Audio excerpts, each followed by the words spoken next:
Mince. Ah non, c'est bon. Et bonsoir, comment allez-vous? Est-ce que vous allez bien? Est-ce que vous êtes content? Est-ce que la vie est belle par chez vous? Est-ce que vous êtes malade? Si oui, moi aussi. Sinon, tant mieux pour vous, bande de schlag. Bref, comment se passe votre dimanche? Comment s'est passée votre semaine? Comment s'est passée la vie, quoi? Tac. Comme vous le pouvez très certainement le remarquer, je suis sur la webcam de mon ordinateur. Ah, pourquoi tu marches pas, enculé? Pour la simple... Ouh, on voit bien mes cernes, là, c'est super. Allez, c'est génial. Pour la simple et bonne raison que j'ai branché mon téléphone à une multiprise qui n'était pas allumée.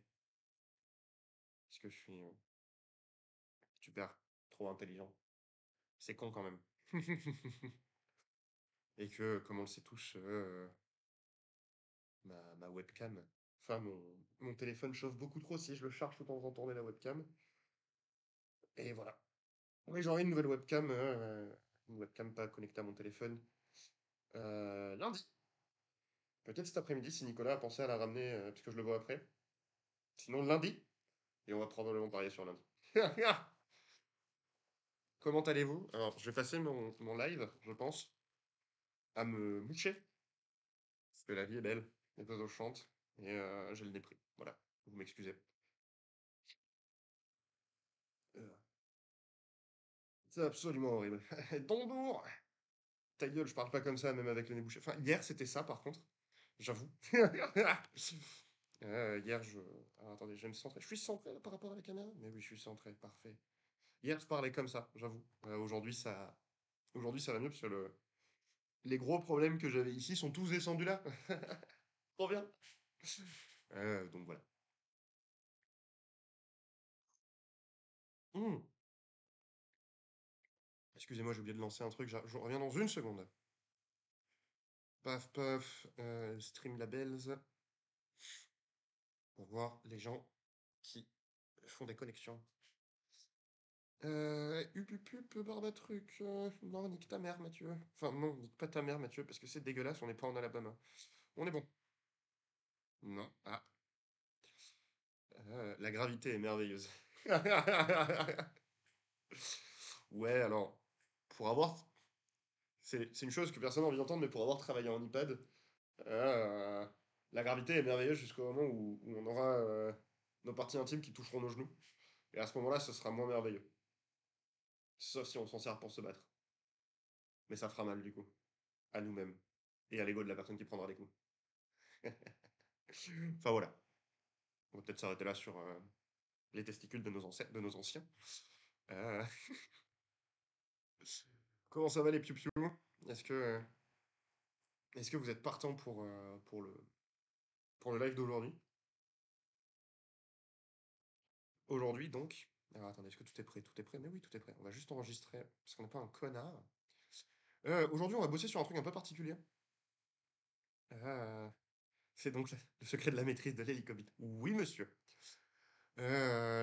J'ai pas mal hésité sur la séance d'aujourd'hui. Euh, voilà. Et genre, qu'est-ce que je vais faire? Est-ce que je vais faire ci? Est-ce que je vais faire ça? Tout ça, tout ça. Et alors, je sais pas s'il passera aujourd'hui. Si c'est le cas échéant, je le remercierai. Mais en début de semaine, il y a Rico Kotam qui m'avait dit: Ouais, Mathieu, je veux faire une ambiance, donne-moi des conseils tout de suite, là, en mode atelier d'écriture. Et je lui en ai donné. Classique qu'on va voir aujourd'hui. Et puis je me suis dit, bah, en fait, Mathieu, ça peut être ça le prochain rush. Enfin, le prochain atelier, c'est-à-dire bosser sur une ambiance qu'on va mettre dans notre projet. Donc, que ce soit le prochain ou un autre, en fait. Parce qu'en fait, je me rends compte que si vous bossez sur un roman, tout peut être très utile parce qu'on va couvrir plein de choses différentes. Si vous bossez sur une nouvelle, potentiellement, bah, il n'y a pas de truc creepy dans votre nouvelle. Donc, on va pas foutre un truc méga creepy au milieu d'une nouvelle d'amour. Ça n'aurait aucun sens, bien évidemment. Ça dépend des configurations, bien évidemment. Mais voilà, du coup aujourd'hui on va travailler sur une ambiance creepy, sur la construction donc, de tout ce machin-là. C'est quoi la crépitude, comment ça marche, comment on va générer ça chez nos personnages, et à travers nos personnages chez notre lecteur, mais on va bosser quand même sur le double filtre personnage-lecteur, parce que les personnages c'est cool. Euh, Ça va là-dedans. Oui, excusez-moi, pop, pop, pop. Donc voilà. Je me suis rendu compte pendant que je prenais ma douche que j'avais vachement axé ça autour du lieu, mais en fait, c'est pas forcément un lieu qui est creepy. Une ambiance creepy, ça peut être aussi créé juste par un être vivant ou un objet, donc il y a certaines questions qu'on va poser qui pourront être appliquées à différentes... hop, la creepitude. À différents types de choses, et on verra ça le moment venu. Mais du coup, avant de faire ça, j'ai une petite question à vous poser, c'est tout simplement, ça veut dire quoi creepy pour vous? Et en tant que lecteur slash en tant que personne, parce que vous êtes des vraies personnes normalement, j'ai pas payé pour avoir des bots. Il y a qu'un seul bot sur cette chaîne, c'est moi. Euh, C'était la blague la plus nulle de la vie, je la ferai plus jamais. Euh, Qu'est-ce qui est creepy pour vous? Qu'est-ce qui vous fait cet effet-là? Parce que pourquoi j'ai pris le terme creepy? Parce que creepy, c'est un, dans mon acception, et peut-être qu'il y a un vrai mot pour ça, et le cas échéant, je vous inviterai à me le partager, parce que je suis un auteur-éditeur qui a zéro vocabulaire. Mais pour moi, le creepy, c'est un truc qui est à mi-chemin entre le... Ça dégoûte, ça révulse, et ça fait flipper un peu quand même aussi, le creepy. Et salut, Ezra, bienvenue parmi nous. C'est ce qui est angoissant, ok? Oui, oui, oui, pas mal. J'aime beaucoup, je vais me le noter. Mais du coup, vous autres du chat, pour vous, qu'est-ce qui va vous... qu'est-ce qui vous fait cet effet-là un peu creepy, angoissant, avec du dégoût, de la peur, du machin? Déjà, est-ce qu'il y a des sens qui vous font cet effet-là plus que les autres? La vue, le toucher, le machin, tout ça. Bon, on est humain, normalement. Euh, et du coup, vu qu'on est humain, notre sens principal, c'est la vue. Donc, euh, donc généralement, c'est lié à la vue. Mais voilà, moi je sais que... Alors, l'une des choses qui fait que j'ai choisi le creepy, si vous étiez là lundi ou mercredi dernier, je ne sais plus, il y a Monsieur Lapin qui nous avait partagé sur le Discord, je vous mets le lien si jamais vous voulez nous rejoindre d'ailleurs. Il y avait Monsieur Lapin qui nous avait filé la... Pourquoi ça marche pas cette merde? Non. On va gérer ça en 30 secondes. Streamlabs. Il y a Monsieur Lapin qui nous avait partagé une description d'une bestiole vraiment horrible. Ah mais c'est pour ça, d'accord, c'est super. Connecte-toi avec Twitch. Euh, et en fait, donc c'était une espèce de d'humanoïde, limace des ténèbres et du néant et de la désagrégation. Bref, désagrég... désagrégation.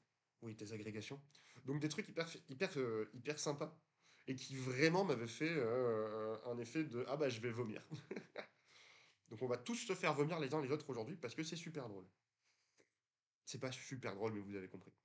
Hop, est-ce que ça marche maintenant? Paf, Discord. Et salut Nascalade, comment vas-tu? Ça marche! Ouais, ça c'est notre Discord.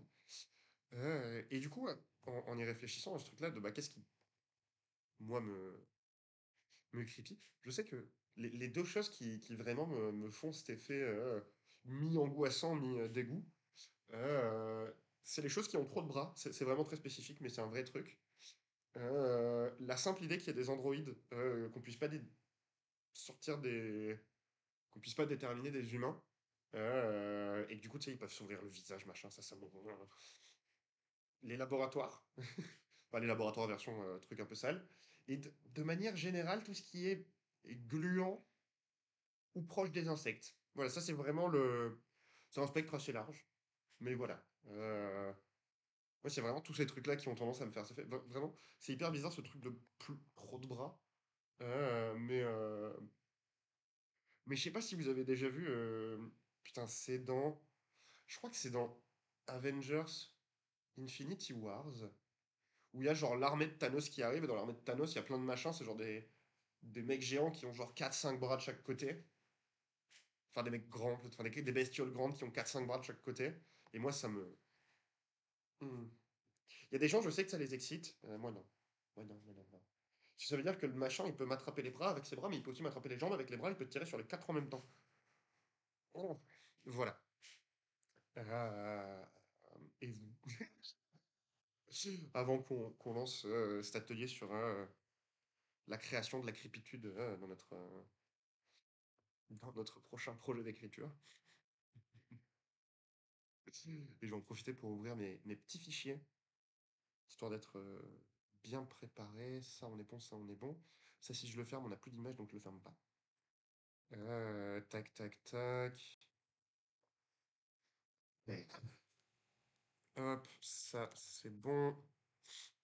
Je suis malade, c'est super chiant. Tac. Hop. Voilà. Tac, tac, tac, tac. Hop. Et puis si vous avez pas envie de partager votre club, ce qui a beaucoup de sens, bah, est-ce que ça vous...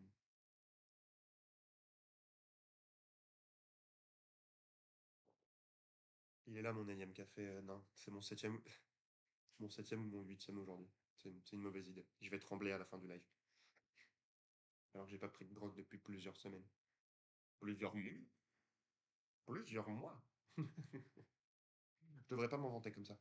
Cette vidéo, elle va se faire démonétiser sur YouTube. Bon, je suis pas monétisé sur YouTube, je suis trop nul pour ça. Mais le jour où je suis monétisé, cette vidéo, elle se fait démonétiser en 3 secondes. Le mec, il a dit qu'il a pris de la drogue. D'ailleurs, je vais m'en servir un autre. Bah, du coup, je vais vous proposer qu'on se lance qu'on se lance le premier rush. Pas du tout, ça n'a aucun sens. Mais bah, je vous propose, si ça vous va, qu'on commence tranquillou cet atelier. Si c'est bon pour vous. Tac, tac, tac, ça c'est bon, ça c'est bon. Je vais me rouler une petite clope et on va pouvoir s'y mettre. Tac. Alors, ça. Et il faut que je passe. Alors, c'est le moment où on va prier pour que ça soit pas cassé. C'est cassé, c'est super, j'adore. Faut m'excuser une seconde. Tac, tac, tac, tac. Hop. Hop. Petite question rapide. Est-ce que vous y voyez bien au niveau du texte? Est-ce qu'il est assez grand pour vous? Non, mais qu'est-ce qu'il me fait ce bâtard? S'il n'est pas assez grand. Ok, on est bon. Tac, tac, tac. Allez, c'est super. Donc, avant de commencer toutes les questions, donc il y en a genre 26. Comme je disais au début du live, pour ceux qui sont arrivés avant, euh, quand j'ai réfléchi à comment le faire, je me suis dit on va créer cette ambiance creepy à travers un lieu.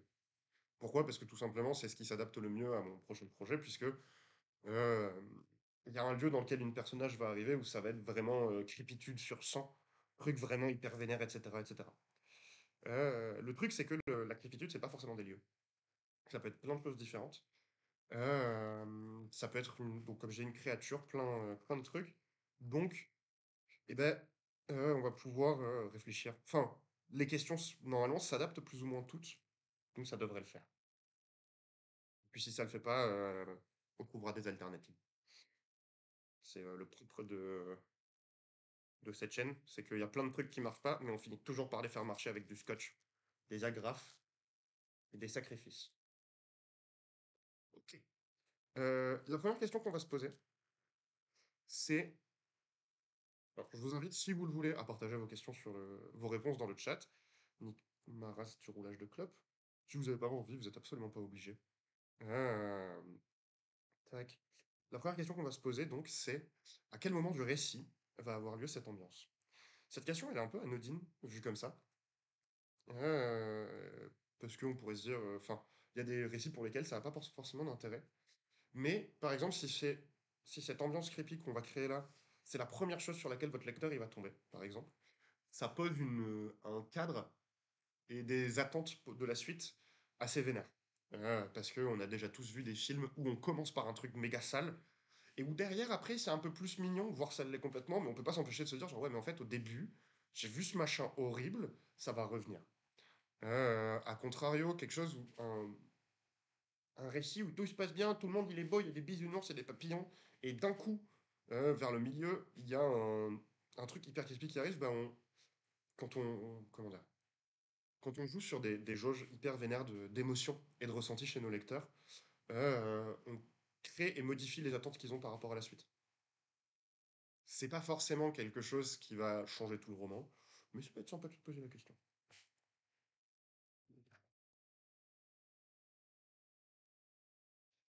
Et du coup, dans mon cas, la première fois, et oui, c'est au moment où la première fois où on va avoir cette ambiance crépier. La première fois que ça va arriver, c'est, je dirais, vers la moitié du, ouais, moitié du récit,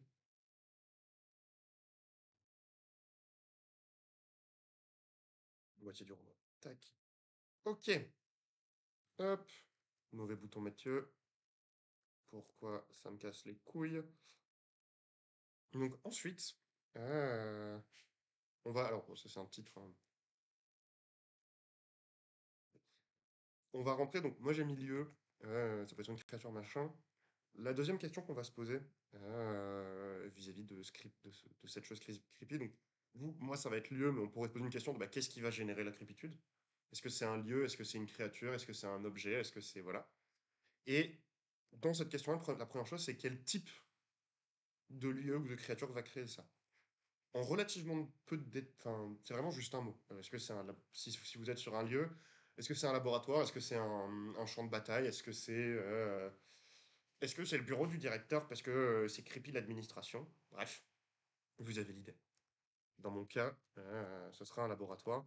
Et vous inquiétez pas, bien évidemment, à la suite, on va détailler ça de plus en plus, comme toujours. Ah oui, non, mais il faut que j'appuie sur Supre.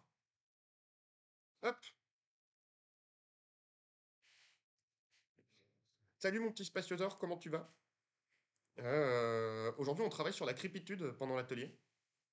Donc, les choses qui angoissent et dégoûtent à la fois. Ouais, toujours malade.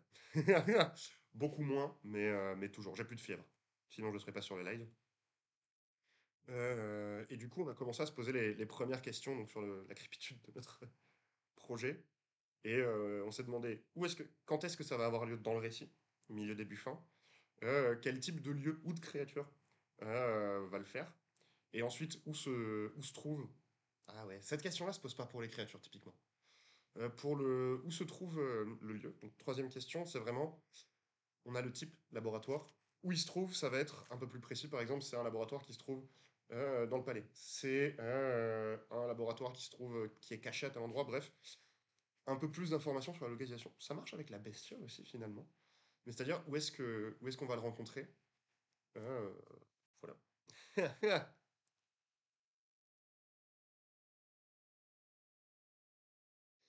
J'espère que tu as l'image nain et que tu m'as vu te faire un doigt. Espèce de cet enfoiré. Voilà. Voilà. Voilà. Moi, je suis là, je suis sympa et c'est comme ça qu'on me remercie. C'est super. Où se trouve-t-il? Il se trouve dans les quartiers nobles. Quartier des nobles. Pas très loin du palais. J'estime tellement que je kiffe. Enfoiré. Pas très loin du palais.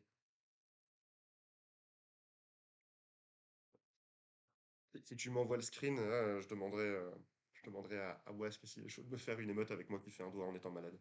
C'est bien. Tu me diras, je peux le faire moi-même. Je vais quand même essayer de demander à Wask parce qu'il il est gentil avec moi, lui. Euh, la quatrième question qu'on va se poser, c'est donc, ce lieu a-t-il déjà été visité par les lecteurs? Et si c'est une créature, a-t-elle déjà été rencontrée? Euh, Ce qu'il faut prendre en compte, c'est, pour le lieu, est-ce qu'il a déjà été visité en tant que lieu creepy? Si c'est une créature, est-ce qu'elle a déjà été rencontrée en tant que créature creepy? Pourquoi? Parce que bah, s'il y a un changement, et ça va être la question suivante, bah, ça va être intéressant de se poser la question. Et dans mon cas, non. Euh, ça me saoule. Alors, excusez-moi, ça m'énerve un petit peu. Pourquoi? C'est ça qui veut... Non? Ah, voilà, c'est ça que je voulais. Voir une marche sur le côté là, parce que ça m'énerve. Donc, est-ce que ça a déjà été rencontré? Si ça n'a pas été rencontré, si ça a déjà été rencontré en n'étant pas creepy, ça va être hyper intéressant plus tard. Bien sûr. Question 5. Bon, bah, c'est assez simple. Bah, si oui, pourquoi est-ce que pourquoi le lieu où la créature a changé, et sinon, eh ben, tout pareil, pourquoi ça a changé. Enfin, si oui, pourquoi ça a été changé, ça a changé, et sinon, pourquoi ça n'a jamais été rencontré ou visité. Le sinon peut être assez simple, bah, ils n'y sont jamais allés. Le oui va être beaucoup plus intéressant parce que bah, ça pose la question de qui a fait ça? Comment ça se fait que, comment ça se fait que la cour de la maternelle, d'un coup, partout, il y a des totems avec des enfants morts dessus? Voilà, pourquoi? Ou si c'est une créature, pourquoi est-ce que ce personnage hyper sympa, là on le revoit et c'est une espèce de triple Frankenstein avec des pattes d'araignée et... Oh non, je suis en train de me dégoûter moi-même, je m'arrête là. Qu'est-ce qui s'est passé? Du coup, dans mon cas, on est sur un nom, et bah, tout simplement, parce que c'est un endroit qui est, c'est un lieu qui est caché. Parce qu'au vu de ce qui s'y passe, hop, toi tu repasses en 12 mon petit chat. Au vu de ce qui s'y passe, on a beau être dans un univers de fantasy, les expériences sur les êtres humains, c'est pas trop accepté. Plus trop accepté, donc on évite de faire ça généralement. Question 6. Alors, pour les 4 prochaines questions, il me semble, euh, on va faire deux choses. Tout d'abord, en fait, les prochaines questions, ça va vraiment être sur les éléments du décor ou de la créature qui selon nous, vont participer à la création de la crépitude de cet endroit ou de cette créature. Euh, dans mon cas, et ces éléments, c'est des éléments donc qui vont être perçus par notre ou nos personnages, et donc à travers eux par le lecteur. Euh, la première chose à dire, c'est que ce qu'on va faire, c'est qu'à chaque fois qu'on va s'en noter un, on va se mettre une petite lettre à côté, A, B, C, D, E, F, G, H, etc. Parce qu'on va en avoir besoin pour plus tard. La deuxième chose, c'est que, alors on n'est pas obligé de faire des paragraphes pour chaque élément, mais avoir un peu plus que un mot par élément, c'est cool parce que ça permet de rentrer un peu plus dans le dégueulasse. Euh, oui, j'ai dit ça, très bien. J'aime vraiment faire des cauchemars la nuit. Et la dernière chose, c'est que bah là, vous voyez, on est sur les. On va commencer. Hop là, pardon. On va commencer par le visuel, et c'est, dans mon cas, ce que j'ai mis le plus en avant. Pourquoi? Euh, Tout simplement parce que mes personnages sont euh, tous humains. En tout cas, tous les personnages qui vont passer par là sont humains, et du coup, le sens principal de l'homme, bah, c'est la vue. C'est par là, c'est avec ça qu'on interprète le plus le monde, etc. Enfin, qu'on interprète pas du tout, qu'on perçoit le plus le monde. Si vous écrivez un roman où les personnages sont des hommes-chiens, ou des hommes-chats, ou n'importe quelle créature qui serait plus basée sur un autre type de, euh, de sens, l'odorat, l'ouïe, etc., eh ben, il va falloir mettre l'accent plus sur ces sens-là, je pense, puisque bah, potentiellement, en tant qu'humain, on arrive dans un laboratoire où tout est dégueulasse, ça va sentir genre le sang et la pourriture. Il y a des chances qu'un animal qui pense, hein, bien sûr, il y a beaucoup plus de choses, beaucoup plus de nuances à l'intérieur, qui vont être beaucoup plus importantes, là où potentiellement, visuellement, bah, le machin, il y voit presque rien. Donc ces détails-là vont pas être importants, et pas forcément portés par la narration, du coup. Fin de phrase. Du coup, trois ou quatre éléments du décor qui vont créer de la crépitude. Je crois que plus tu réponds aux questions, plus je vois un escape game que j'ai fait. Ah, mais c'est super! Il était où cet escape game, mon petit spatiosa?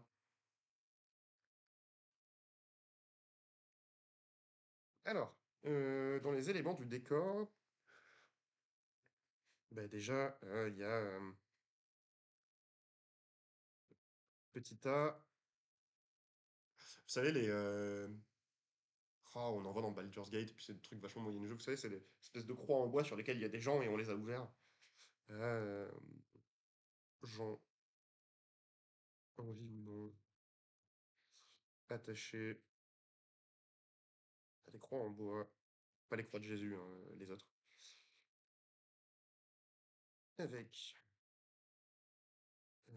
des expériences bien visibles.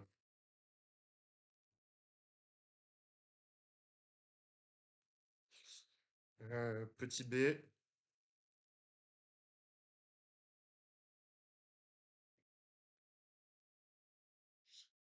Ah, j'imagine bien des espèces de... des silhouettes. Silhouettes, c'est pas forcément que pour les humains, hein. Non. Silhouettes dans des genres... Silhouettes, entre parenthèses, races diverses. Dans des genres de tubes fluorescents.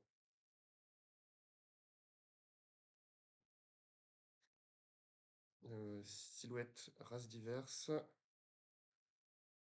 Races perceptibles, mais éléments qui ne collent pas. Ah, fluorescent, bien sûr, Mathieu.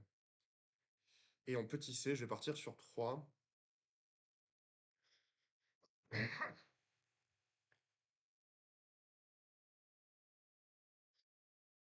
Qu'est-ce qu'on peut avoir comme troisième élément un peu dégueulasse, qui générerait du creepy un peu sale? Bon, il y a du sang partout, des machins, mais ça... Oh non! Mieux. Le fait que le lieu est visuellement extrêmement propre. Ouf, extrait avec... Oh là là, Mathieu. Là, vous voyez en direct les fautes que je fais naturellement. Tout va bien. Tu sais, justement, c'est hyper bizarre parce que le sol est pas couvert de sang. On sent que la personne qui fait ces trucs-là, elle fait le ménage après. Elle laisse les machins à l'air libre, mais elle fait le ménage. Elle range bien ses instruments, elle fait tous ces trucs. Enfin, c'est... Du coup, c'est encore plus dérangeant parce que il y a un contraste un peu dégueulasse entre le... D'une part, bah, ce qui se passe et l'entretien de l'endroit. Ah, pas mal ça. Parenthèse, contraste entre ce qui est fait et l'attention. Voilà. Propreté, rangement. Ok. Plusieurs avec des labos cachés à Toulouse, mais en plus, il y en a un avec des zombies dehors qui tapent à la porte. Oh non, on les voit pas. Mais je suis en train de me dire que si on manque d'inspi, en fait, d'aller voir les images ou des décors classiques, ça peut donner des idées. Complètement. Complètement spatiosaure. J'essaye de pas trop. Enfin, j'essaye de pas trop.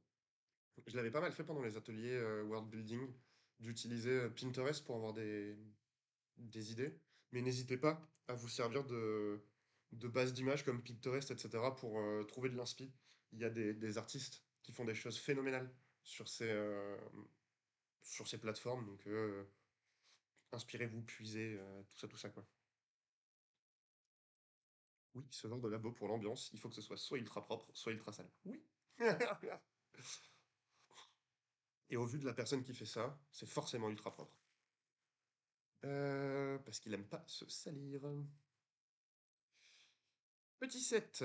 Donc question 7, toujours dans bah, les éléments de la crépitude. Hop. Cette fois, on va se demander... alors, attendez, tac, on va prendre avant. On va réfléchir à un ou deux éléments. La liste ABC va continuer de numéro en numéro, hein. On va se demander des éléments du son. Pourquoi? Parce qu'en fait, une ambiance, on s'en rend pas forcément compte parce qu'on visite pas des trucs méga creepy tous les jours, généralement. Mais en fait, une ambiance, ce qui la crée, euh, c'est pas que l'image. Il y a l'image, il y a le son, il y a l'odeur, il y a vraiment. C'est le fait qu'il y ait tous les sens qui soient poussés dans la même direction qui va vous faire, qui nous fait ressentir ça. C'est l'espèce d'omniprésence de la chose qui va créer de la crépitude. En tout cas, selon moi. Et vu qu'on est dans de l'écrit, à savoir que, comme d'habitude, ce qu'on propose là, ça peut marcher pour du jeu de rôle, ça peut marcher pour plein de choses, bien sûr. Mais vu qu'on est dans de l'écrit, on peut vraiment tout mobiliser. On verra une hiérarchie après, vous inquiétez pas. Donc un ou deux éléments sonores qui vont créer de la crépitude. Euh, Est-ce que on met du silence? Non. Non, non, non, non, non. Vous savez, dans les, le bruit des bulles, vous savez, dans des machins qui font genre, je sais pas si vous l'avez entendu, mais alors, le silence, c'est pas mal. Ça peut être un truc qui peut bien marcher, mais pour moi, c'est vraiment le silence absolu qui marche hyper bien. Et dans mon cas, j'imagine bien un truc avec enfin, avec des sons, mais pas énormément. C'est un truc où tu sais, il n'y a pas beaucoup de bruit, mais il y en a quand même. Euh, bruit de bulles dans les tubes fluo. L'espace est v'là angoissant pour certains. Ouais, je pense que l'absence de son, c'est quelque chose qui pourrait me déranger. Euh, qui pourrait beaucoup me déranger.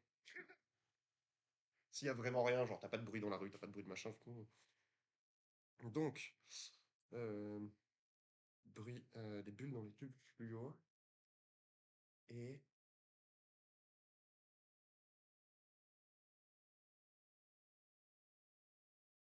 qu'est-ce qu'on pourrait...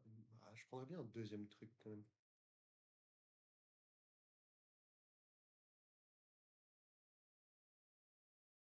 Il y a une vidéo de Cyril MP4 qui en parle très bien. Ok, bah hésite pas à la partager soit ici, soit sur le Discord, si tu la retrouves facilement, non, bien sûr, hein, te prends pas la tête sinon. Petit E, un deuxième élément sonore. Donc on a le bruit des bulles. Alors, il va pas y avoir de gémissement des gens, mais ça, c'est pour une raison. Euh, je vais toujours être content. Arrête! Une femme, non. Notre amour, il est impossible! Bruit de bulle, bruit de bulle. Ah putain, je sais. Je saurais pas comment l'expliquer, vous savez, un bruit qui revient à intervalles réguliers, mais à différents endroits de la pièce. Tu sais, et j'ai pas encore d'explication d'où ça vient, mais c'est une espèce de... C'est comme s'il y avait quelque chose qui se passait, sauf que ça se passe pas toujours au même endroit. Ça a l'air de se déplacer de manière un peu incohérente, donc ça peut le donner... Oh, grave. Bruit type... bzz, bzz, ouais. B-Z-I-U-U-U. Ouais, j'en comprendrai. Qui pop à intervalles réguliers. Intervalles réguliers, genre 2-3 minutes. C'est exactement ce bruit-là. Euh, à des endroits random.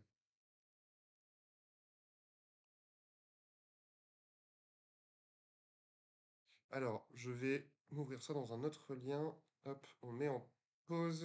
Votre marque est en plein Mais développement. ta gueule! Et si vous passez à Excusez-moi la pour la vitesse pub. supérieure? On va couper le son d'ici, ce sera plus simple. Oui, oui, c'est bien. Allez, allez, avance, avance. Excusez-moi. Ah mais non, mais c'est juste une pub. Mais qu'est-ce que c'est que ça? Ok, 22 minutes. Je me le mets sur pause, je me la mettrai après. Non, merci beaucoup. Je reviens ici, je reviens là, pardon. Tac. Et si tu passais à la vitesse supérieure? C'est-à-dire spacieusement. Ah, c'est le... la vidéo.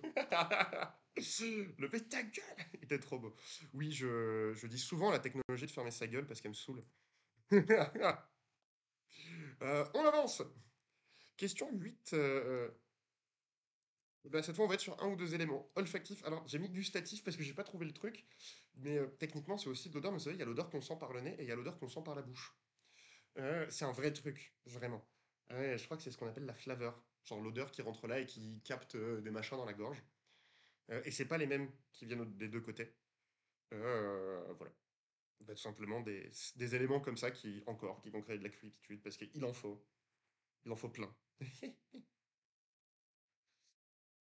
C'est pas le goût qui est par le nez et la bouche? Oui. Non? Oui. Ah ouais? Comment il cherche un partenariat? R-Up celui-là. Je cherche des partenariats avec n'importe qui. Donnez-moi de l'argent.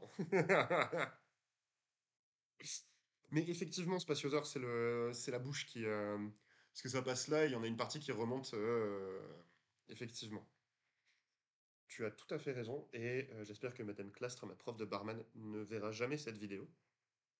C'est la rétro-olfaction. Je crois c'est avec toi que j'en avais parlé, non? Sur le Covid, tout ça? Mais voilà. J'espère que ma prof de bar ne le verra jamais, parce que on avait eu tout un cours là-dessus, sur l'essence et le barman. Enfin, et le fait d'être barman, et comment ça interagit. Nope, je pense pas. Bon, bah c'était avec quelqu'un d'autre, écoute. Quelqu'un de moins bien que toi. J'espère que c'était pas quelqu'un de ma famille qui va mal le prendre. Euh, et là, je me pose une question sur l'odeur. Est-ce que c'est un machin qui sent le désinfectant de ouf? Ou est-ce que au contraire, genre, le machin a l'air propre? Enfin, tout est propre, mais l'odeur, justement, c'est genre une espèce d'odeur de... Ouais, bah ouais, c'est hyper stylé, du coup. C'est genre, c'est propre, mais ça sent pas propre. Du coup, ton cerveau, il fait genre... Hum, hum. On va faire ça. Est-ce qu'un P peut avoir du... Je ne sais pas. Odeur de maladie slash sang bien présente. Pour ceux qui ont travaillé qui ont travaillé dans le médico-social, pour vous imaginer cette odeur, je vais juste simplement vous demander de vous rappeler la première fois de votre vie où vous êtes rentré dans la chambre d'une personne qui a une maladie vraiment, pas forcément mortelle, mais vraiment un truc vraiment sale. Et en fait, il y a vraiment une odeur particulière, c'est pas toujours la même, mais qui te chope et où t'as un truc de genre, ah, cette personne, elle est en train de mourir là. C'est sûr, vu l'odeur qui émane d'elle, elle ne peut que mourir. Et c'est pas forcément le cas d'ailleurs. Il y a des gens comme ça qui nous enterreront tous. Mais c'est cette odeur un peu particulière que je vise. Voilà. Question 9.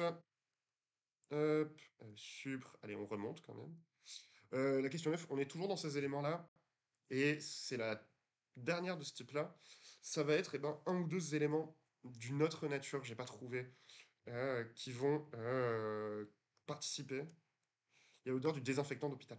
Oui, aussi, complètement Nascanade. Et le mélange des deux est vraiment horrible. Genre, t'as la moitié de ton...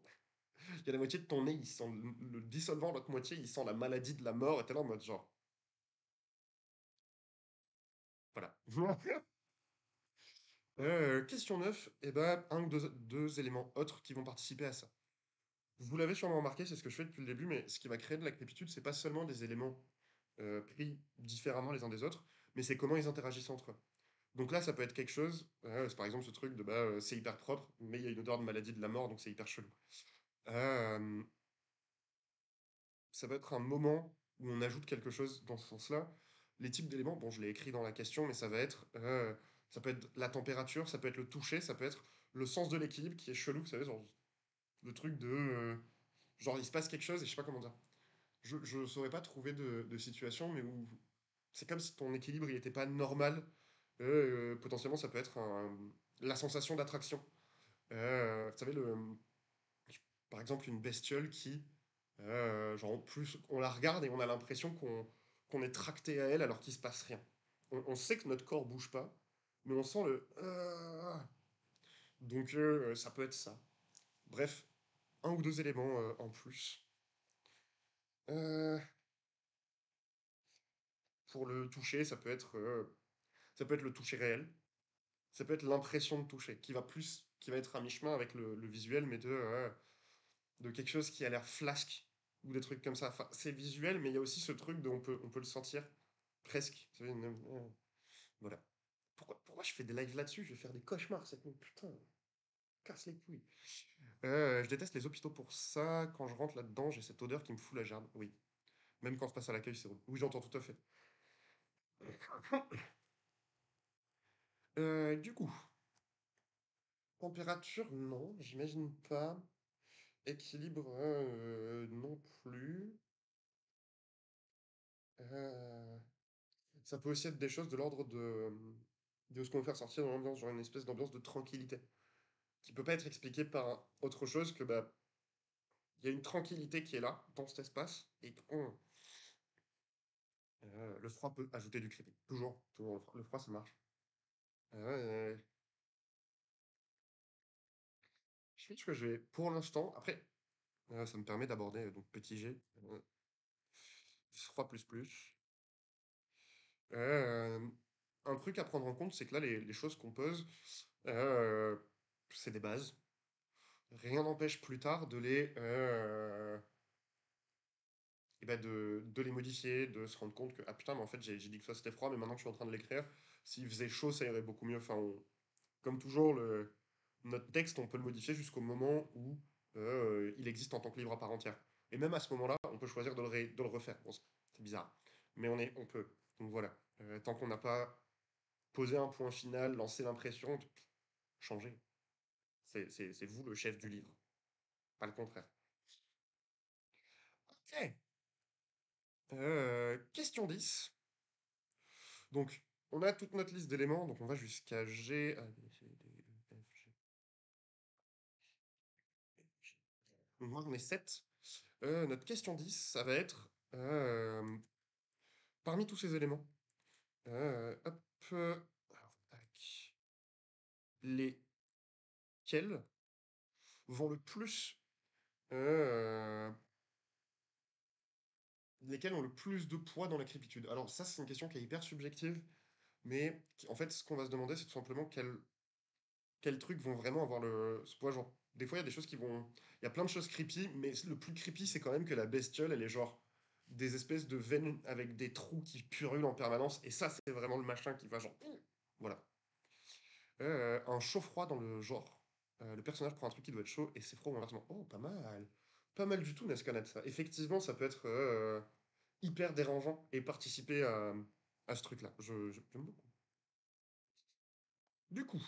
euh, Et donc, là, ce qu'on va pouvoir faire, c'est soit on se met juste les lettres, soit pour l'instant, on peut encore se mettre les noms des éléments. Plus loin, on va avoir besoin des lettres, probablement, de mémoire, je ne sais plus.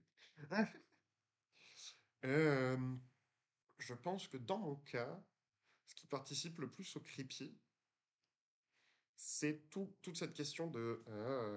donc, on va mettre une petite flèche, mon petit Mathieu. Le contraste... euh, Il y a des expériences, slash... Enfin, non, contraste, c'est propre et c'est propre et rangé. Parce qu'en soi, on peut pas dire que c'est propre. C'est propre et rangé et ça pue la maladie plus. Euh,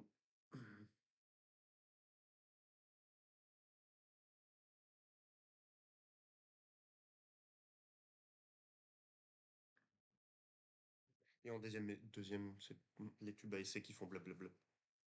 Les tubes à essai fluo qui font blablabla. Voilà, je suis compris. Non, je vais pas comprendre ça. Là, je vais comprendre. Blablabla. Ok. Euh, ah putain. Donc, question 11. Et là, alors, c'est une réponse en oui-non, et la 12 va se différencier en fonction de notre réponse à la 11. La question 11, c'est tout simplement, est-ce que tous les éléments précédemment trouvés, donc tous les éléments qu'on a mis en avant, vont être exposés simultanément? Alors, deux choses à noter. Par simultanément, j'entends, est-ce qu'ils vont être exposés dans la même scène?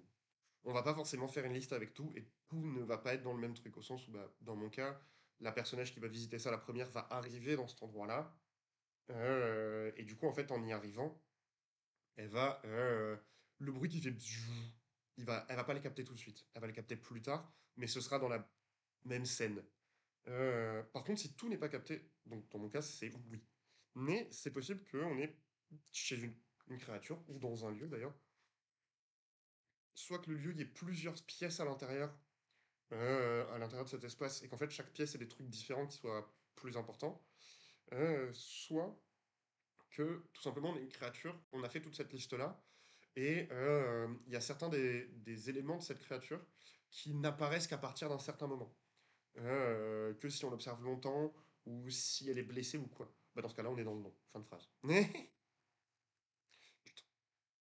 Hop, paf, paf, paf. Et de là vient la question 12. Euh, hop. Je les divise à 12B, enfin vous avez compris. Euh, Tout simplement, eh ben, quels sont les éléments? Si vous avez répondu oui à la précédente, quels sont les éléments qui sont les plus mis en avant? À noter que ce qui est mis le plus en avant dans la description, là on est vraiment du point de vue de l'auteur, ce qui va être mis le plus en avant n'est pas forcément le plus creepy. On peut, on pourrait tout à fait jouer énormément sur, j'ai une connerie mais dans mon cas, jouer énormément d'abord sur euh, les cadavres, enfin les gens qui sont ouverts, machin, tout ça. Et c'est que au bout d'un moment que la personnage, et d'ailleurs c'est ce que je vais faire, se rend compte que c'est comment dire, que c'est propre en fait. Et c'est hyper creepy, mais sur le coup, elle est tellement enfin le truc est tellement fucked up qu'elle arrive pas à s'en rendre compte. L'ambiance. C'est-à-dire Nascanade. Je pense que je comprends pas. Euh, je vais me servir un café le temps d'eux. On revient tout de suite les petits chats. Ouais. Une plus de café. Est-ce que je me refais une cafetière? Est-ce que je me refais une cafetière? Est-ce que je me fais une cafetière? Oui. Donc, j'arrive dans une seconde, je relance une cafetière. Et je ferai peut-être une petite prise d'anxiété après. C'est pas vrai. C'est pas vrai, rassurez-vous. Hop.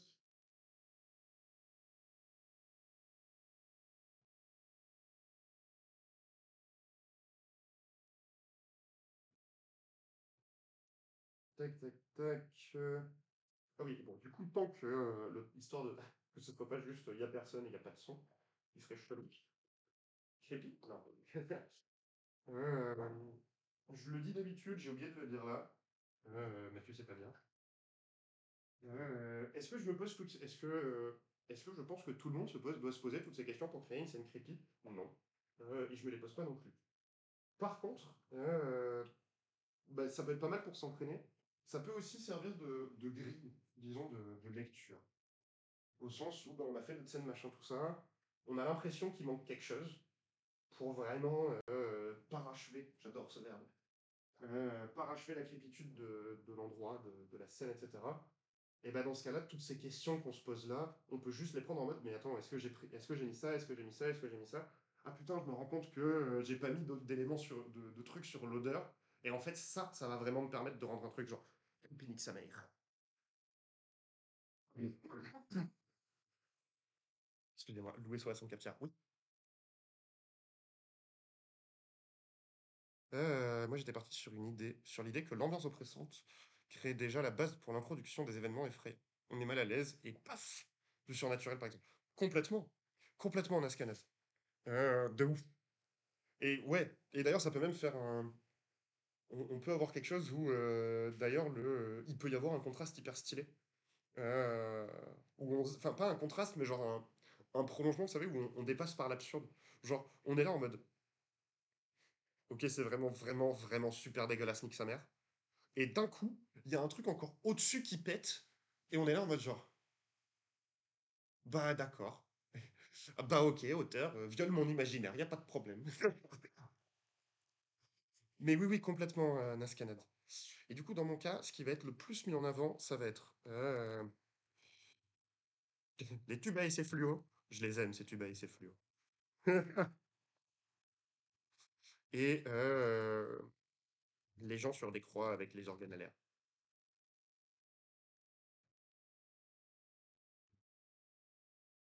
Ça va vraiment être là-dessus en premier lieu, et où derrière, les autres éléments vont commencer à...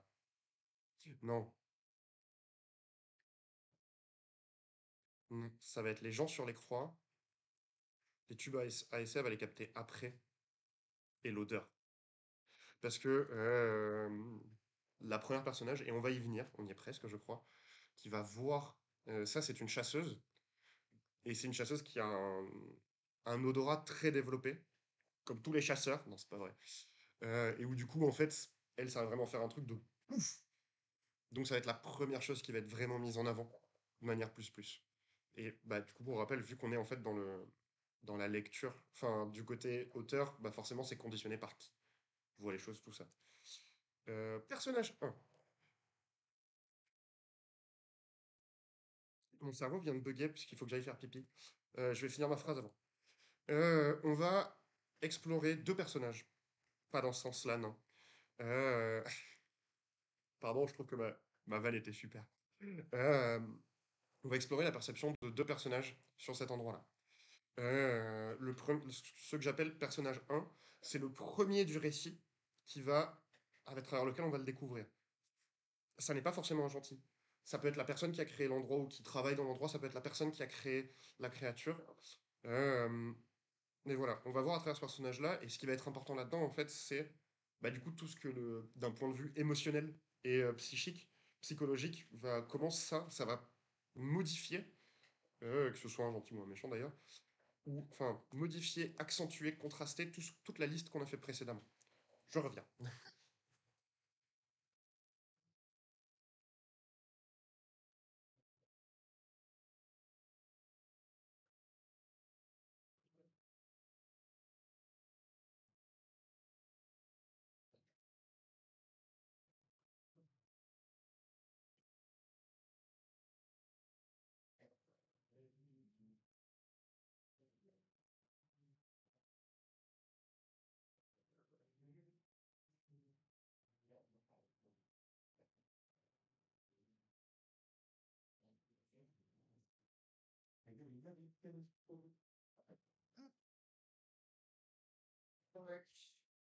On se lave les mains, on se sert un café, j'arrive. Va falloir nettoyer la capture Mathieu. Allez, c'est bon. On est bon. D'ailleurs, je viens de penser à un truc qui sera pas forcément qui est pas forcément dans les questions, mais qu'on verra. Mais potentiellement, le truc est hyper creepy à cause du visuel et le personnage il est aveugle. Ça peut être cool. Ou comme moi, il a pas d'odorat à un instant T et il y a pas d'odeur. Et il dit putain, mais il y a pas d'odeur, machin, tout ça. Et où les autres personnages sont là, en mode, non, non, mais il y a vraiment pas d'odeur, c'est trop chelou. Euh, on peut jouer là-dessus. Le perso perdu qui ne sait pas ce qu'il fait là. Il ne connaît pas l'univers. Je pense que t'as vraiment pas de chance si tu te retrouves à te faire isekai et tu te retrouves dans un autre univers et la première chose sur laquelle tu tombes, c'est genre le truc le plus creepy de l'existence. Tu sais, je pense que t'es là en mode, alors je viens de me faire violenter par Truxan et, et d'accord, très bien, c'est super, j'adore, j'adore. Merci la vie. Donc, par quel personnage le lecteur va-t-il découvrir cet endroit en premier?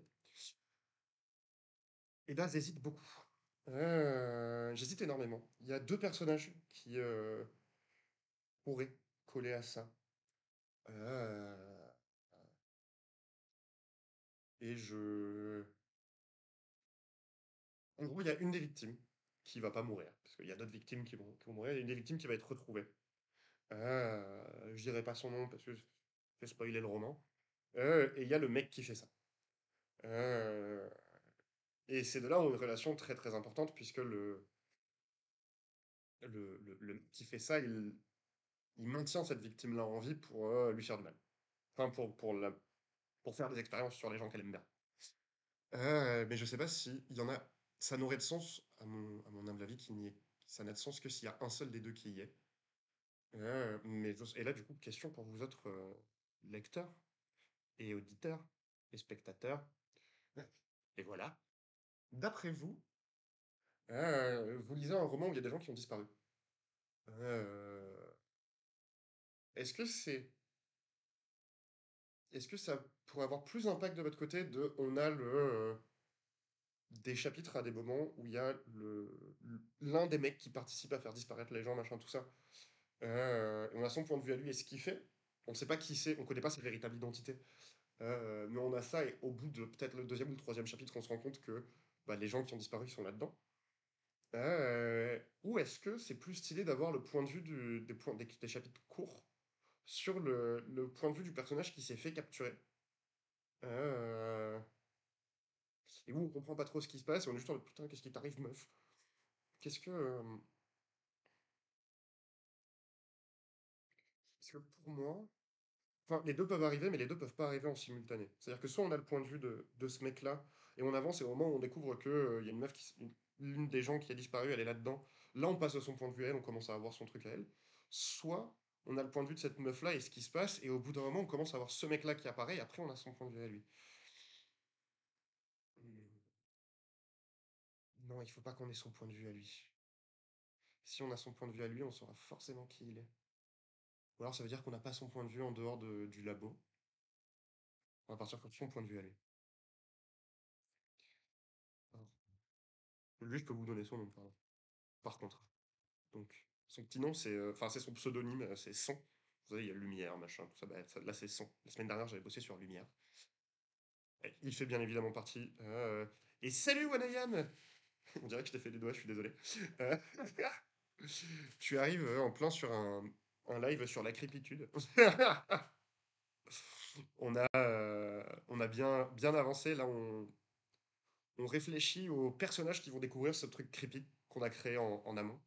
Alors, on a fait toute une liste que je ne vais pas refaire en entier, mais bon, on s'est juste vraiment posé tous les critères, genre, pour faire simple quand même, c'est quoi les éléments visuels qui rendent le truc creepy, c'est quoi les éléments auditifs, olfactifs, tout ça. Bref, vraiment tout ça. Lesquels de ces éléments sont les plus importants, les plus mis en avant, et là on est du côté du personnage en mode qui le découvre, par qui le lecteur découvre en premier, pourquoi, etc. Et dans mon cas, donc c'est un labo de la mort. Vous savez, c'est un labo de la mort version Mandchourie, mais propre. Propre dans le sens où c'est bien nettoyé. Euh, et le personnage qui va par lequel on découvre en premier, bah, c'est le monsieur qui fait les expériences. Ouais, trop bien. Donc présentation brève du perso, quelques éléments sur lui. Alors on va pas faire comme la semaine dernière où on est vraiment rentré dans une présentation, tout ça. Là, c'est vraiment en une ou deux phrases. Qu'est-ce qu'on... Une ou deux phrases d'éléments importants sur lui, notamment le rapport au truc. Donc, re-animateur. Ça me dit rien. C'est un vrai anime? Enfin, c'est un anime machin ou c'est... Ou c'est une rêve que j'ai pas? Présentation, bref. Donc, son, c'est membre des Arlequins. Ce nom, il me dégoûte, faut vraiment que je trouve mieux. Membre des Arlequins. Chargé de faire du Pavlov de la mort sur des gens pour les contrôler.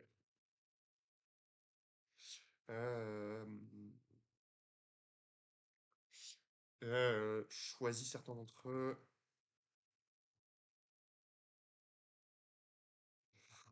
pour mener, pour mener à bien ces petits projets. C'est horrible dit comme ça. Dieu créer une abomination. Les abominations dans mon univers, c'est un truc vraiment quantifié. C'est quelque chose qui a du sens, c'est pas juste oh là là, tu es une abomination. Dans mon univers, les abominations, ça peut être deux choses. Soit c'est des créatures qui ont dépassé le stade limite, limité par leur race, les, d'un point de vue strict. C'est-à-dire c'est des créatures qui sortent du carcan imposé par les dieux, etc. et l'univers. D'un point de vue purement technique et sans aucune connotation négative, les vraies sorcières sont des abominations puisqu'elles font des choses que les humains ne peuvent pas faire, mais il y a aussi des abominations type gobelin, abomination issue d'un gobelin, de machin, tout ça.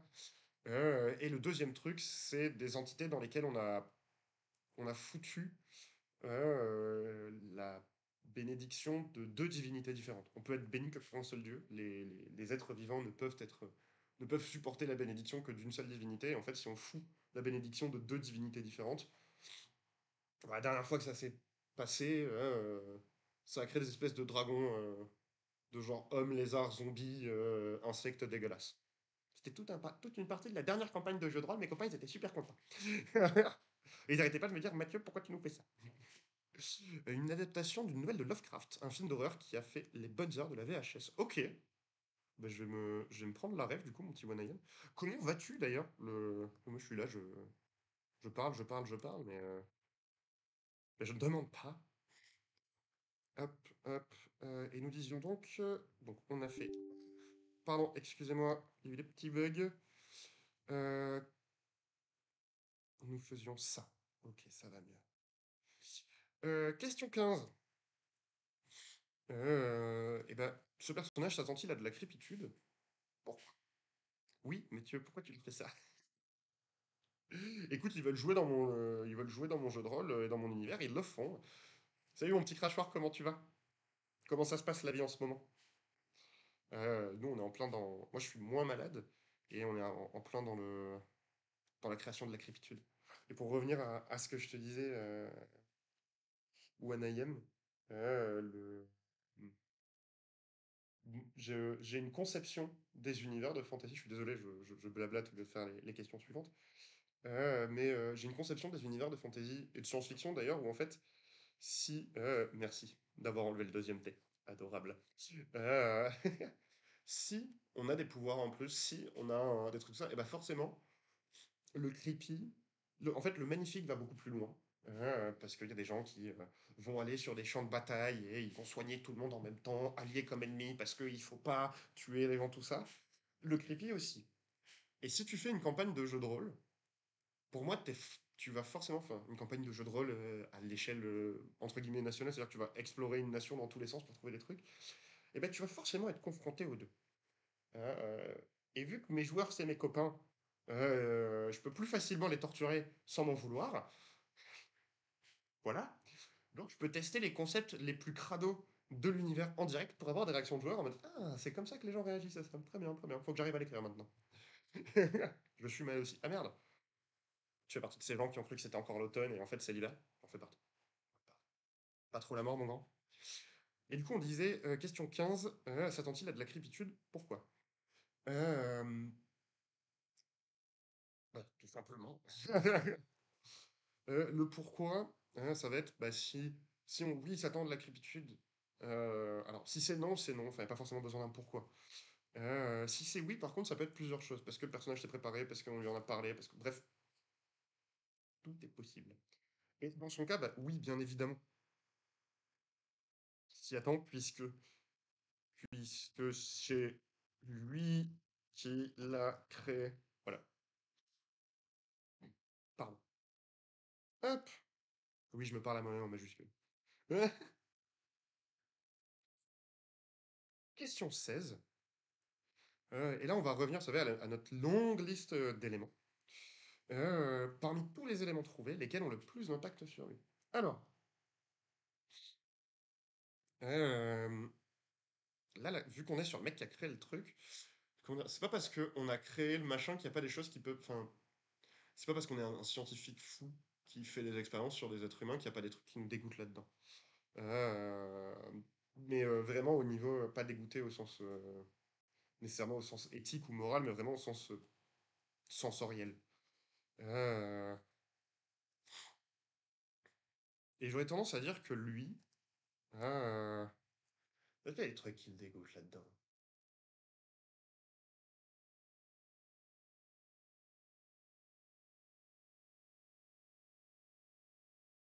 Ah bah oui, et oui, c'est le. Bah en fait, il nettoie tout parce il a un problème avec ça. Enfin, tout ce qui est le sale le dérange énormément. Donc, nettoie plus, plus, plus. Et du coup, ça peut être ça. Je pense que le premier chapitre sur lui, ce sera juste lui qui nettoie son laboratoire. Et au début, genre, ah, trop bonne idée. Ouais, je suis vraiment un peu à me sucer moi-même des fois quand j'ai des idées en live. Justement, au début, le mec, il nettoie des instruments. Donc, on est en mode, bon, ok, c'est chelou. Peut-être que c'est un mec qui torture des gens, parce qu'on est dans un empire où on torture des gens, donc pourquoi pas. Et où du coup, il est là, il nettoie ses instruments, tout ça. Et puis après, il sort son balai, et puis il commence à enlever du sang. Et puis en fait, au fur et à mesure, c'est de plus en plus sale, et on se rend compte que. Puis après, il enlève un organe qui est tombé de quelqu'un, et en fait, on se rend compte que c'est pas de la torture. Monsieur, il s'amuse. Je devrais pas faire ce bruit-là de genre, ah, c'est une super idée, quand c'est des choses aussi dégueulasses. Mais ouais, je dirais le sale. Hop. Euh, Là, on va arriver sur deux questions qui vont conclure notre personnage numéro un. C'est quelle réaction émotionnelle? Donc, on va avoir réaction émotionnelle et réaction physique. Je ne sais pas trop quoi vous dire d'autre que c'est quoi l'émotion que ça fait chez lui? Du dégoût, de la peur, de la joie, du. Tac. Ah mais non, mais en fait, il va y avoir le sale, mais il faut qu'il y ait aussi dans les tubes à essai.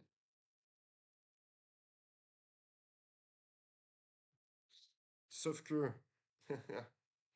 le sale, ça va générer du dégoût. Génère du dégoût,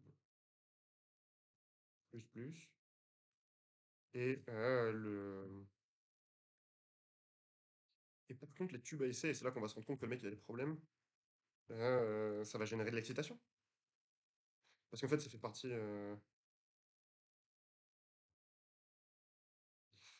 Parce que ça va faire partie de tout son process où genre il fait ses expériences sur des gens, et après il les fout dans ces espèces de tubes à essai. Si ma maman elle voit ce live un jour, elle va se dire mais c'est quoi le problème de mon fils? C'est sûr. Mais il va voir où il se dira mais en fait peut-être que là, les gens que j'ai mis sur des tubes, dans des tubes à essai, c'est eux, ça va marcher quoi. Je vais créer une abomination. Euh, ouais. Mm. Voilà. Générer de l'excitation, ça va enfin marcher. Ok. On arrive à la question 18. Et ben, tout simplement, ces réactions émotionnelles et là, on est vraiment sur, comment dire, euh, ce qui va se passer en direct. Genre, souvent, une réaction émotionnelle très forte, elle va générer par écho un truc physique.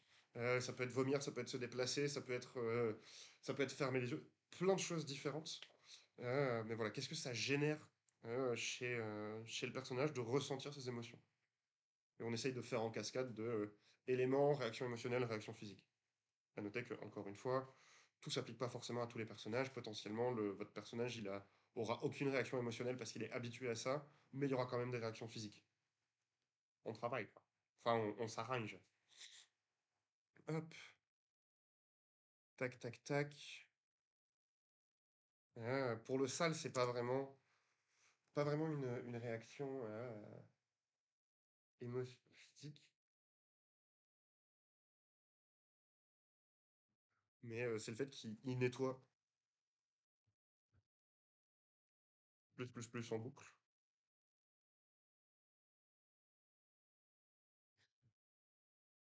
Euh, et où on va voir à quel point je m'enfoncerai là-dedans au niveau de l'écriture, mais je sais pas si vous avez déjà fait ce truc, mais moi quand je cuisine, je fais vraiment partie de ces gens où si j'ai les mains un peu trop sales, et un peu trop sales, c'est vraiment pas du tout, je vais me nettoyer le bout des doigts, en mode tout le temps.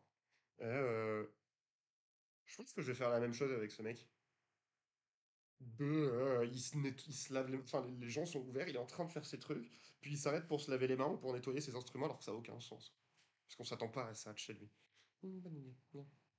Ah, ce roman, il prend une tournure très inattendue.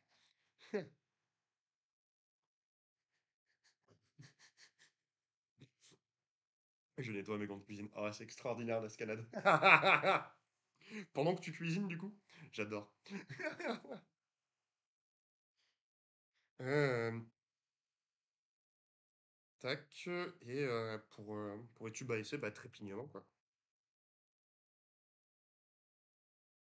Vous savez, ces espèces de trucs qu'ils ont un peu les enfants, les adultes aussi d'ailleurs. Donc moi aussi, voilà. Ce genre de choses quand il les regarde en arrivant et en partant de son laboratoire parce que cet homme a des problèmes dans sa tête. Voilà.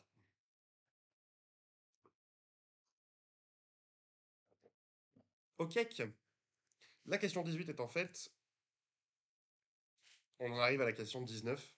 Euh, bah oui, Mathieu. Après la question 18, c'est la question 19. Qui là va nous faire passer plus du côté méta. Euh, Enfin, méta. Pas méta, mais plus du côté auteur, c'est euh, est-ce que, est-ce que les réactions de ce personnage vont paraître normales au lecteur? Euh, Normal, ça veut dire deux choses. Normal, ça veut dire entre le personnage et le lecteur. Genre,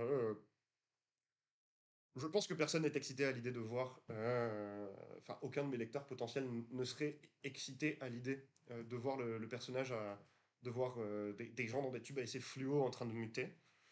j'espère. Ça, c'est le premier. Le deuxième, c'est normal entre le personnage et le personnage lui-même. C'est-à-dire, euh, on peut avoir des gens. Des fois, il y a des gens, ils ont des réactions face à des trucs et on s'y attend tellement pas qu'on a un moment de genre, bah, j'ai réagi comme ça. Et ça peut être hyper intéressant d'en avoir. C'est pas obligatoire. Mais ça peut être hyper intéressant. Pourquoi? Parce que ça crée une profondeur supplémentaire dans le personnage 2. En tant que lecteur, on s'est fait toute une idée de ce personnage-là. Et d'un coup, il agit comme ça. Et c'est chelou, mais c'est genre, ok, il faut que je rajoute ça, cet élément qui a l'air à l'opposé, si je mets un mieux, qui a l'air à l'opposé du truc. Il faut que je le mette à l'intérieur du truc pour mieux reconcevoir ce personnage tel qu'il est réellement. Et moi, j'adore. Enfin, moi, j'adore quand ça m'arrive dessus. Je sais il y a plein de lecteurs qui sont en mode oui, mais du coup, le personnage, il a l'air d'agir différemment de ce qu'on attendait de lui.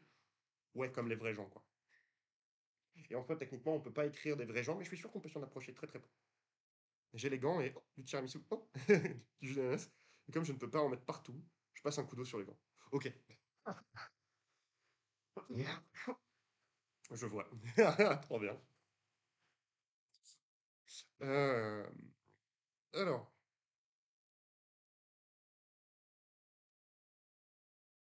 je pense que d'une part, on va,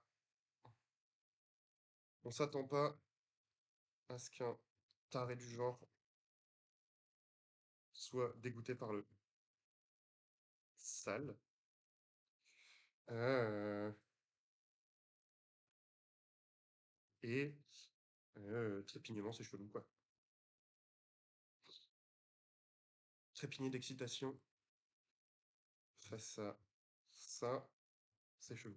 Et avec une idée, faudrait que j'essaye de travailler là-dessus pour voir à quel point c'est possible, mais presque avoir quelque chose de.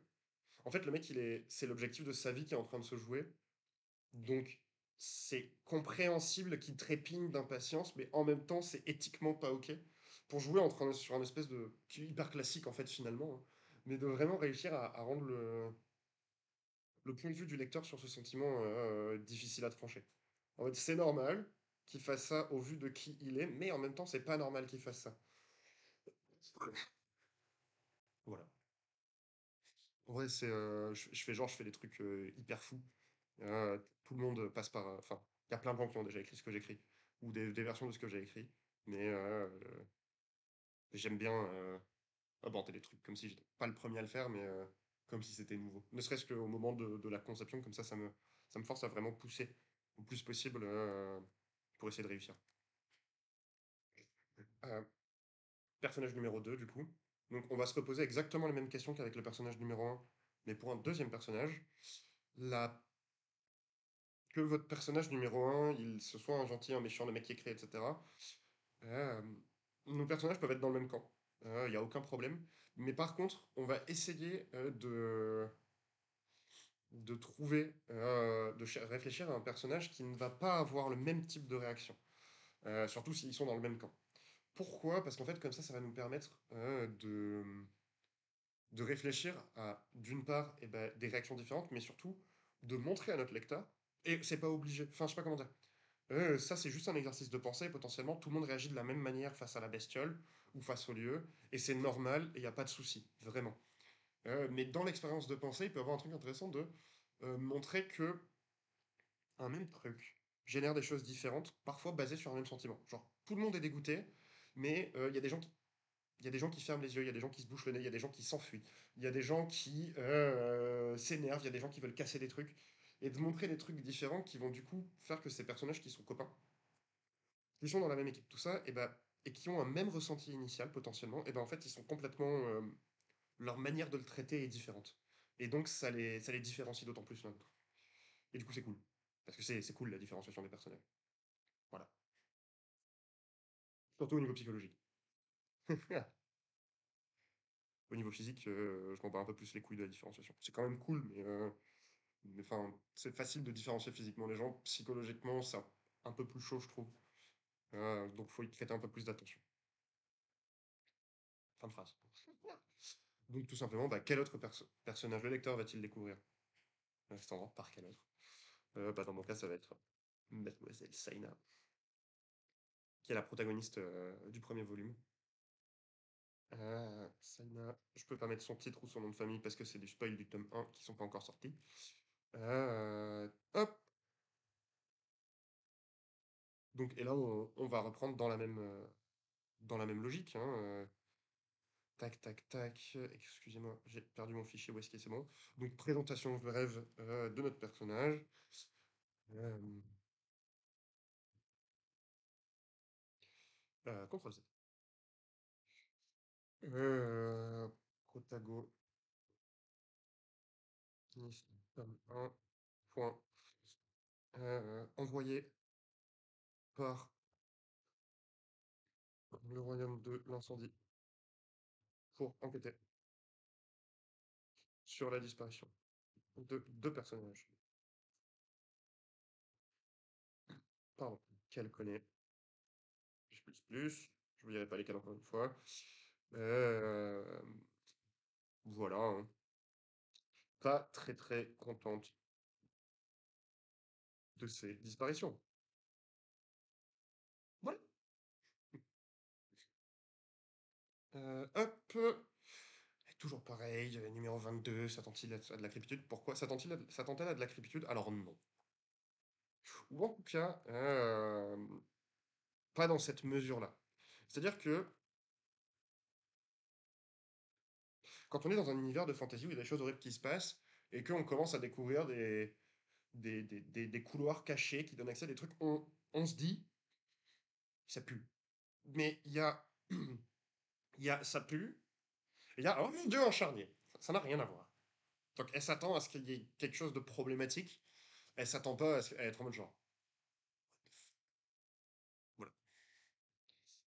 Hup, hup. Question 23. Parmi les éléments, vous pouvez, enfin, lister. Lister, c'est mieux. Lesquels ont le plus d'impact sur lui? Alors, dans mon cas, c'est sur elle, mais on va mettre elle, du coup, ça me perturbe de mettre lui et de parler de Saina. Euh, L'odeur, bien évidemment. Odeur, plus, plus, plus. Euh, et les gens sur les croix.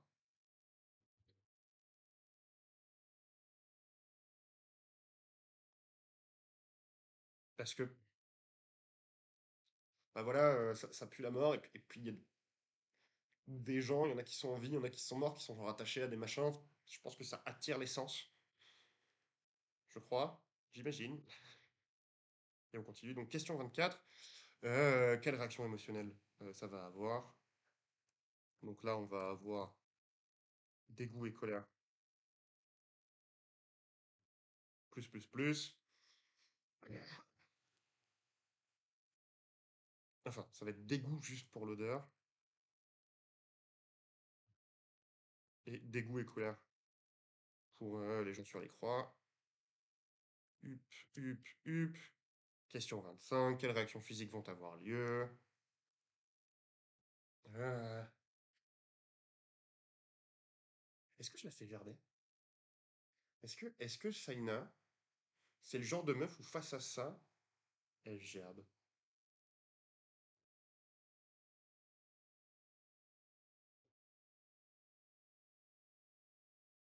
Non.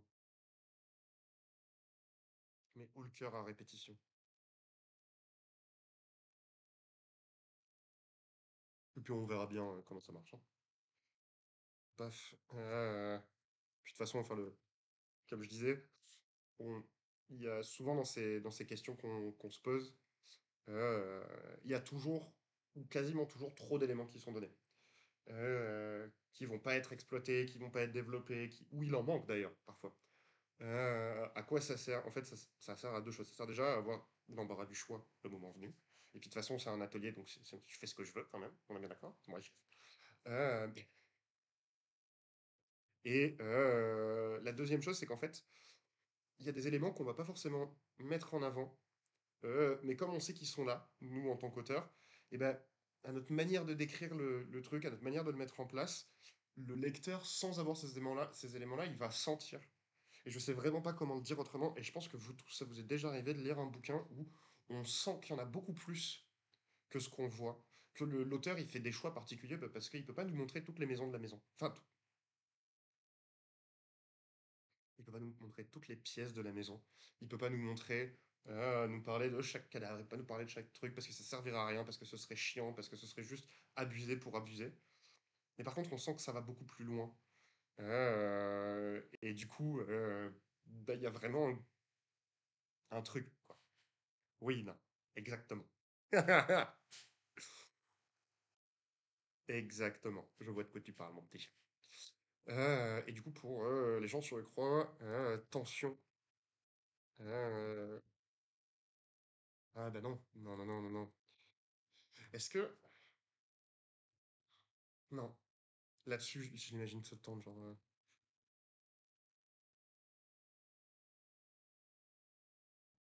limite rigidité. C'est ce truc où... c'est pas qu'elle va se figer, mais c'est un truc où vraiment tout son corps... Crispation, putain. C'était ça le vrai mot.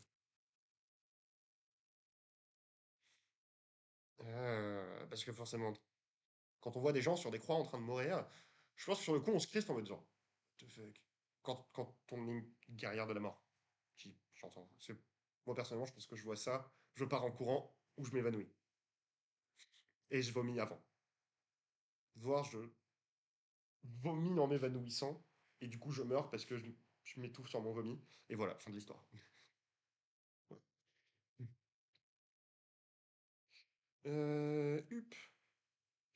Bah, question 26, du coup. Tu peux faire de l'indifférence suivant le vécu du perso. Oui, complètement, absolument non. Euh, pas, pas Saina. Parce que, comment dire, Saina, elle a vécu des trucs hardcore, horribles, tout ça. Mais l'une des questions, l'une des grosses questions de ce roman-là, le premier roman, il tourne beaucoup autour de les méchants, c'est les dieux. Et en fait, tous les méchants de l'univers, ils sont liés aux dieux. Toujours. Ils sont forcément liés à Asgaroth et Erebia, il n'y a pas le choix.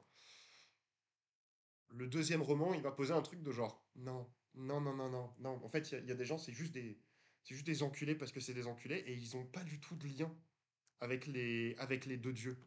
Non, parce qu'ils s'en foutent en fait, de ces deux dieux-là. Ils ont leur propre truc, et c'est pas parce qu'il y a une guerre contre des divinités qu'ils n'ont pas le droit d'enculer les gens autour d'eux, tu vois. Et vu que là, ça va être le truc de les humains peuvent faire ça par eux-mêmes, entre guillemets, il peut pas y avoir d'indifférence, parce que tous ces problèmes, enfin, tous ces problèmes, non, pas tous ces problèmes, mais c'est, les pires problèmes qu'elle a eus ont été causés soit par des enfants quand elle était gamine, et elle a un regard sur les enfants, type les enfants, c'est des petits monstres déguisés en humains, donc voilà. Euh, Soit ils ont été créés par des gens qui suivent les dieux, donc ça, là, avec elle, c'est pas possible. Avec d'autres persos, ça pourrait. Euh, et là, j'essaye d'atteindre un niveau de crépitude qui va pas être relevé avant le tome suivant. Voilà. Il faut s'évanouir en PLS. Oui, oui, oui, oui. J'essaierai d'y penser. Pardon, j'ai mis un coup de pied à mon bar et j'ai vu des trucs qui allaient tomber, j'ai eu un peu peur. Ok. Nous disions donc, dernière question, question 26. Et ben tout simplement, ces réactions vont te paraître normales au lecteur. Euh, je dirais oui et oui. Oui, mais ça va. Je la rends encore plus résiliente, résistante à leur jeu. Et salut Tromblon, comment tu vas? Bon, tu arrives très exactement au moment où on termine nos questions sur la crépitude. J'espère que tu vas bien, déjà. Euh, voilà. Comment ça va, mon grand? La crépitude! Bah oui! Et du coup, c'était notre dernière question. Voilà. Donc, alors, ça fait 24. On s'est posé 26 questions. Et où, du coup, bon, Tremblon, tu pourras retrouver le live sur YouTube ou en rediff, si tu veux. Euh, Petit récap de ce qu'on a fait. avant de passer à la suite. Pour se faire la crépitude dans notre récit. Euh, on s'est demandé, ah ouais, du coup là ça trompe. Euh, Début, fin, non, moitié du roman quand même. Pour réfléchir à la crépitude dans notre récit, JDR, notre couille, on s'est demandé à quel moment ça apparaît. Euh, on s'est posé beaucoup de questions sur le truc, la source du creepy, le lieu ou une créature ou quoi que ce soit. Donc, quel type de lieu, est-ce que ça a changé ou est-ce que c'est. On s'est posé plein de questions sur les critères de. Ah, c'est comme ça que ça s'appelle. Les critères de la crépitude. Le visuel, le sonore, l'olfactif, le gustatif, le reste, température, etc. Ce qui était le plus creepy et le moins creepy. Hop. Et ensuite, on s'est demandé tout simplement comment on a réfléchi à deux personnages euh, qui ont. Comment deux personnages vont interagir avec ça. Donc, qui sont ces personnages? Est-ce qu'il s'attend à cette crépitude ou pas? Comment il interagit avec certains de ces éléments, ceux qui vont lui faire le plus d'effet en tout cas, et les réactions émotionnelles puis physiques par rapport à cette crépitude. Tac, tac, tac, je suis en galère intersidérale. Je cherche un mini-jeu pour simuler du hacking, genre jeu de chiffres, sudoku, autre rebut numéraire. Euh,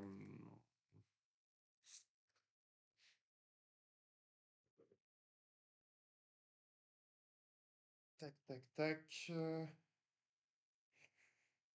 Pour simuler du hacking. Bah ouais, je dirais sudoku.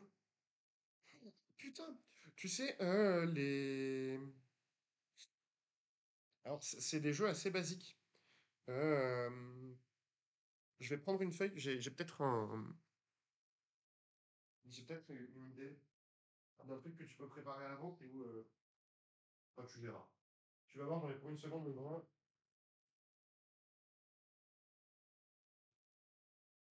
Tac, tac, tac. Mais non, mais il n'y a aucun souci, Tremblant. On est là pour ça. Et puis, on a fini l'atelier. Donc, pour le coup, c'est. Vu qu'on a fini toutes les questions, c'est bon. Je peux te répondre. D'ailleurs, pendant que je te réponds, les autres, qu'est-ce que vous avez pensé de l'atelier? Est-ce que ça vous a intéressé déjà? Plus, je sais pas, mais intéressé, est-ce que vous avez trouvé ça cool? Est-ce que il y a des questions qu'on s'est pas posées que vous auriez trouvé intéressantes? Bref, qui est estáis pensadais? Je sais plus comment on dit penser en espagnol. Merde. Bon, Irène n'étant pas là, je vais pas me faire un... je ne peux pas avoir l'air pas à niveau à ses yeux, tout va bien. Pour le jeu que je te disais, Tremblant, tu peux faire un truc comme ça.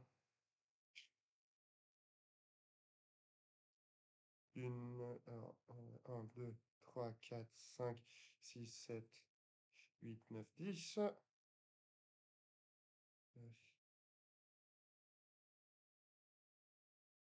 Et là, 1, 2, 3, 4, 5, 6, 7, 8, 9, 10. Et qu'est-ce que crachoir, puf, Livio et Katiam. Je sais pas ce que ça veut dire. Hop. Qu'est-ce qui s'est passé, crachoir? Qu'est-ce que tu fais? T'as pété un plomb? Ah, pubd. Ok. Hop.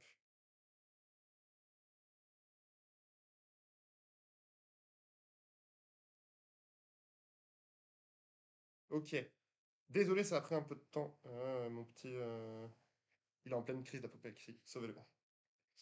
On va faire 5, 4, 3, 2, 8, 3, 1. Non. 5, 3, 2, 9, 1. 6, 4, 8, 3, 3, 3, 2, 0, 9. Tu vois ce que c'est les jeux comme ça ou pas, mon grand? Alors c'est très très moche, je suis désolé. Si je lance la caméra, on verra mieux. Si je mets la lumière dessus, on verra mieux, pardon. Tu connais ce type de jeu ou pas? Alors moi, ça m'insupporte sur téléphone. Mais tu sais, c'est des jeux où en fait, t'as genre. En gros, t'as une grille. La lumière, elle est bizarre maintenant. Euh, En gros, t'as... On voit plus rien, c'est super, bravo Mathieu. Allez, mets-toi la lumière dans la gueule, ce sera mieux. Hop, pardon, tac, tac. Euh... ah. Oui, bon, ça va le faire. T'as une grille de ce type, et sur la gauche, enfin sur la gauche quand elle est devant toi, et en haut, t'as des séries de chiffres, d'accord? Ces chiffres, c'est le nombre... Mais putain, mais elle est chou, la lumière, là. Ces chiffres... Elle est vraiment chelou, la lumière. C'est le nombre de cases qui doivent être coloriées dans la ligne ou dans la colonne en question. Par exemple, on pourrait imaginer, bon, là j'ai fait un truc au hasard, mais si là tu as un 6, ça veut dire que dans cette ligne-là, il y a 6 cases au total qui sont colorées. Là, il y a un 3, donc là, il y en a 3, là, il y en a une, donc il n'y en a qu'une seule, etc., etc. Et en gros, l'idée, avec les jeux comme ça, tu peux... C'est quelque chose que tu peux mettre de côté, tu peux en faire des très gros pour des hackings très compliqués, tu peux en faire des beaucoup plus petits pour des trucs plus simples, et en fait, tu peux trouver un nombre infini de grilles pour le faire. Voilà. J'espère que ça t'a été utile. Oh, ça y est, je tiens un truc, merci. Le dessin, ça sera un nombre, et ça fera un mot de passe. Ça peut grave être un nombre, ça peut être un nombre. Tu peux t'inspirer, il y a pas mal de jeux où quand tu fais ça, en fait, quand tu remplis les bons chiffres, ça fait des dessins aussi. Pardon. Donc ça peut être un nombre, ça peut être un dessin, genre tu sais, un pictogramme, et où en fait derrière, bah, les joueurs ils doivent choisir le bon pictogramme à un endroit. Ça peut être un mot, ça peut être plein de choses différentes.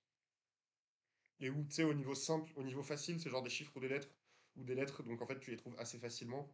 Parce qu'une fois que tu as vu qu'il y avait toutes les lettres, t'es en mode, ok, il y a ça et ça, bon bah c'est forcément un Z, ou c'est un 2. Et plus ça avance, plus ça peut être des symboles complexes qui représentent quelque chose.